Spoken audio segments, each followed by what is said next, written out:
Monday, and as the year winds down, it's a time for us to look at our finances. I found a study recently that was pretty startling, actually, when I started looking at the numbers, Bets. Caring.com reported that 1 in 3 working seniors unretired, went back into the workforce. So I sat down with experts and some local employees to find out what is driving this trend. Retirement. It's something so many of us can't wait for, and then it happens. It was a couple days after New Year's. I was standing in my living room, kind of just looking around thinking, what am I going to do? Sue Finley and her husband Mike Pella are now in this stage of life, but they aren't quite ready to fully settle into a retirement lifestyle. I need to be active, I need to feel productive, I need to feel like I'm making a contribution somewhere.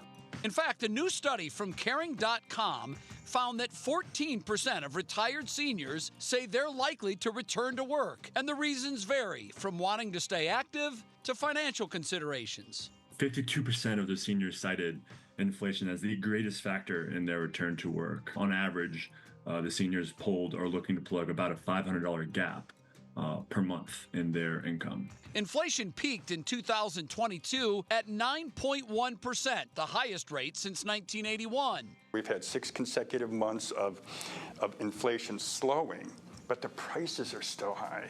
That's Lou Reyes. He hosts the Over 50 TV channel on YouTube, giving people in their 50s financial advice. He says many Americans left the workplace too soon because of COVID, and others, like Mike and Sue, are filling gaps in their income.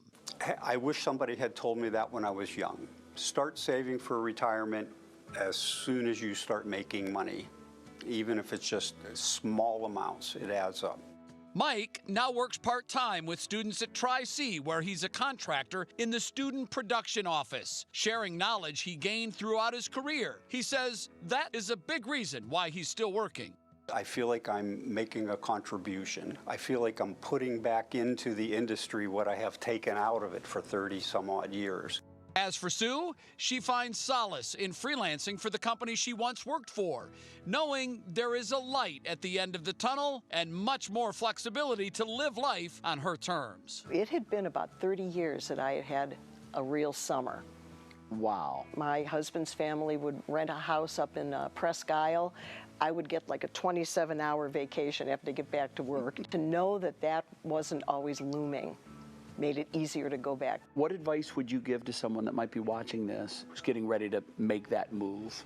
I would recommend to someone contemplating retirement that they also look at the emotional considerations, being away from your comrades, your friends. And Reyes says, have a plan and don't be afraid to ask for advice.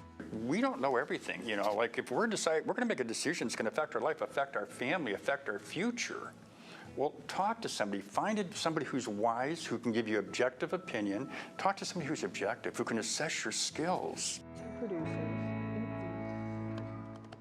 Now, Reyes also shared some other tips with us, saying that if you're headed back to the workforce, and this one might be hard for some to hear, but if you're going back, don't expect to get paid as much as you made when you left. He also advised Americans to find a side business if you can. Hopefully it's in line with one of your hobbies or something that you love. He says it's a lot more fun that way. Or if you don't want to go all in and start your own business, learn a marketable skill. Computers obviously top of the list. Yeah.